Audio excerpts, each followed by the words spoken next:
Hello दोस्तों, मैं आपका स्वागत करता हूं अपने यूट्यूब चैनल जिसका नाम है पहाड़ी जीएस क्लासेस में। आज हम आप देख रहे होंगे ब्लैक बोर्ड में लिखा है मूल अधिकार। हम आज इसके कुछ फैक्चुअल बातें की चर्चा करेंगे जो एग्ज़ाम के पॉइंट ऑफ व्यू से तो बहुत इम्पोर्टेंट ही है, मगर आपकी निजी ज़िंदगी के लिए भी बहुत इम्पोर्टेंट है, क्योंकि आपको पता होना चाहिए आपके अधिकार क्या है, उनका संरक्षण कौन करता है और उसकी कहाँ कहाँ पर हमें ज़रूरत पड़ती है। ठीक है, ये आपको जानना बहुत ज़रूरी है। ठीक है, आइए आपका टाइम ना वेस्ट करते हुए आगे बढ़ते हैं। हम मूल अधिकार हमारे भारत के संविधान के भाग 3 में, मूल अधिकार भारत के संविधान के भाग 3 में। ठीक है, पहली बात आती है, देखिए भारत के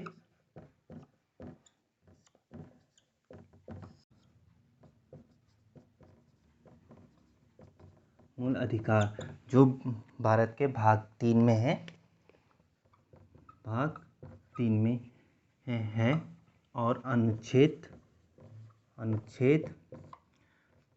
12 से 35 तक मूल अधिकारों की क्या चर्चा की गई है। ठीक है, मूल अधिकार क्या है, भारत के संविधान के भाग 3 में है, अनुच्छेद 12 से लेकर 35 तक इनकी क्या क्या चर्चा की गई है। ठीक है, अगला पॉइंट आता है, इसमें क्या कहा गया है, ये जो मूल अधिकार है वो कहाँ से लिए गए, मूल अधिकार कहाँ से लिए गए, मूल अधिकार लिए गए हैं अमेरिका के संविधान से। ठीक है, अमेरिका के संविधान से मूल अधिकार कहाँ से, अमेरिका के संविधान से लिए गए। ऐसे नहीं कि वहाँ से उठा के पूरे लिए गए, ये नहीं है, वहाँ से केवल उसका सुझाव लिया गया है और मूल अधिकार जो है वो संविधान सभा ने बनाए हैं। ठीक है, इसे क्या कहा जाता है, भारत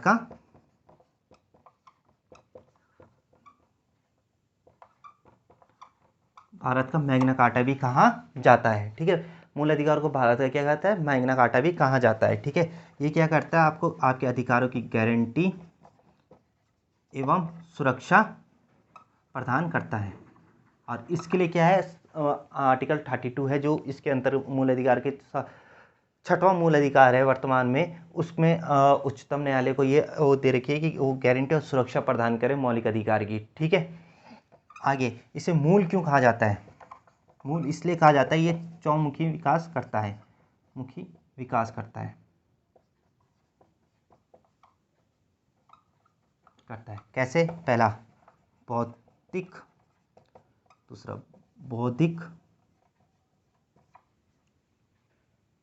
बौद्धिक, ठीक है, तीसरा नैतिक, चौथा आध्यात्मिक विकास करता है। ठीक है, आया समझ में, ये क्या हमारे क्या है, मूल अधिकार की कुछ फैक्चुअल चीज़ें हैं जो आपको ध्यान रखना बहुत ज़रूरी है। ठीक है, ये आप बिल्कुल एकदम से रट के चले जाना ही नहीं। ठीक है, आगे बढ़ते हैं। 7 मौलिक या मूल अधिकार थे, मगर क्या हुआ कि कुछ ऐसे सिचुएशन आए जिसमें से जो एक मौलिक अधिकार को हटाना पड़ा, और कब हटाया गया, वो हटाया गया 44वें संविधान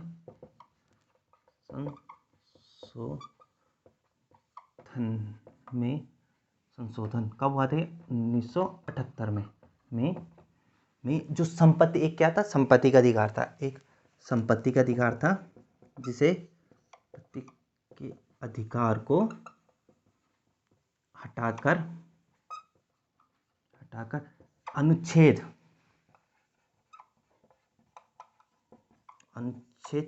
300 क में एक कानूनी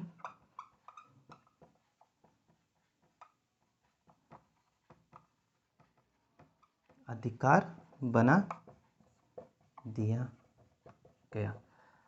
अब संपत्ति के अधिकार को क्या कर दिया, 300 क में डाल दिया गया और जिसे कानूनी अधिकार बना दिया गया। मतलब अब ये नहीं है कि आपको यही है कि आपको चाहिए संपत्ति का अधिकार, अब ये नहीं है एक कानून के थ्रू, तो आपको ये अधिकार एक लीगल प्रोसेस के थ्रू मिलता है। ठीक है, आपका ये नहीं है कि अगर आपके कहीं कुछ अतिक्रमण वगैरह हो रहा है तो चलेगा, मेरी संपत्ति का रन हो रहा है तो मौलिक अधिकार के तहत ये वो नहीं आएगा केस। ठीक है, आगे बढ़ते हैं, आया समझ में इतना।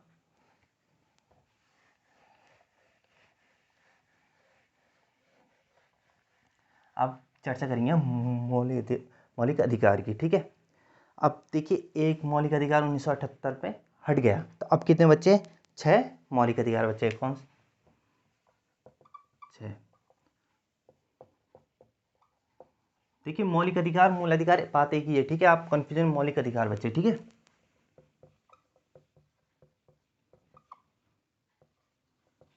वर्तमान भी लिख देते हैं आपको, है ना, आ जाएगा आपके समझ में। वर्तमान में 6 मौलिक अधिकार है। आया? ठीक है, पहला क्या है? अब देखेंगे पहला कौन सा अधिकार है। पहला आता है आपका समता का अधिकार,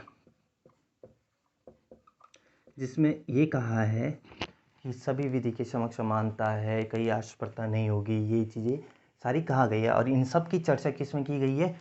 अनुच्छेद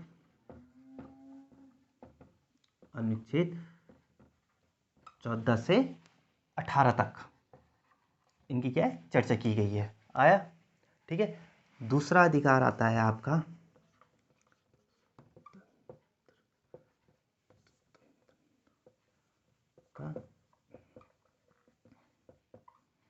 अधिकार, जो अनुच्छेद 19 से 22 तक विस्तृत रूप से चर्चा की गई है। ये सारे अनुच्छेद को हम एक एक करके चर्चा करेंगे, ठीक है, अगली वीडियो में। मगर अभी हम क्या केवल बाहरी रूप को, मौलिक अधिकार के बाहरी रूप को हम देख रहे हैं। ठीक है, अब आइए आगे। शोषण के विरुद्ध अधिकार। ठीक है, ये है आपके 23 और 24 में। ठीक है, चौथा आएगा आपका स्वतंत्रता।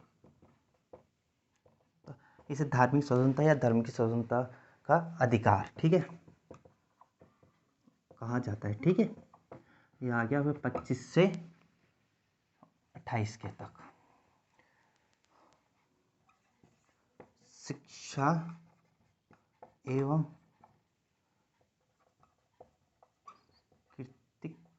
संस्कृति संबंधित अधिकार, जो आता है आपके 29 से 30 में। और सबसे मेन अधिकार बोला जाएगा जो इन सब की रक्षा करता है, कौन करता है? छठवां अधिकार,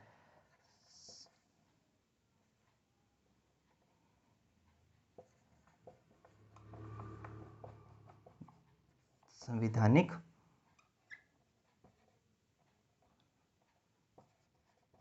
उपचारों अधिकार। उपचार, ठीक है, संविधान जो किसमें? 32 में। ठीक है, ये सारे अधिकार हम क्या पढ़ेंगे? अगली वीडियो में पढ़ेंगे एक विस्तृत रूप से। हम थोड़ा बहुत इसकी चर्चा अभी एक बाहरी रूप में कर देंगे। इसमें ये है कि इसके थ्रू जो हमारे अधिकारों की रक्षा की गारंटी लेता है वो कौन लेता है? सर्वोच्च न्यायालय लेता है। ठीक है, इसे रफ कर रहा हूँ मैं। ठीक है, ठीक है, संवैधानिक उपचारों की मैं थोड़ी बहुत चर्चा करेंगे, इसे रफ कर रहा हूँ। ठीक है,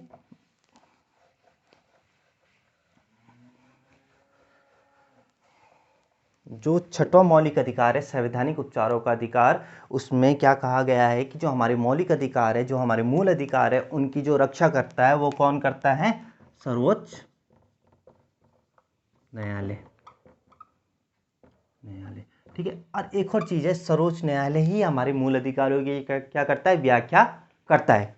सर्वोच्च न्यायालय ही क्या करता है? हमारी मूल अधिकारों की क्या करता है? व्याख्या करता है। ठीक है, आया समझ में? और इसी में ये तो 32 के थ्रू हमारे न्यायालय के अधिकार की रक्षा करता है।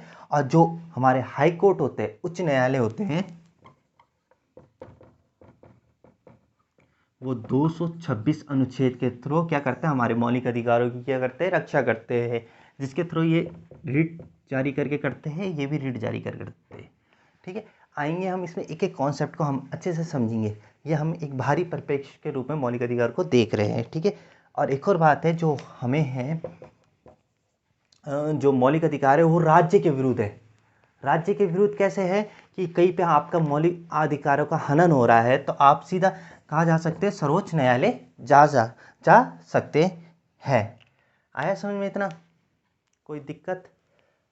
आज सर्वोच्च न्यायालय उच्च न्यायालय में सर्वोच्च न्यायालय मौलिक अधिकार के रूप में बहुत ज़्यादा व्याख्या करता है, ठीक है। बहुत सी बातों की इसने ऐसी हर एक अनुच्छेद की संविधान की पूरी व्याख्या आपके कौन करता है? सर्वोच्च न्यायालय करता है, ठीक है। ये आज के लिए एक भारी कॉन्सेप्ट था मौलिक अधिकार का, ठीक है। आगे हम 2 अनुच्छेद को पढ़ते हैं, उसके बाद हम आज की वीडियो को ख़त्म करेंगे, ठीक है। 2 अनुच्छेद कौन कौन से?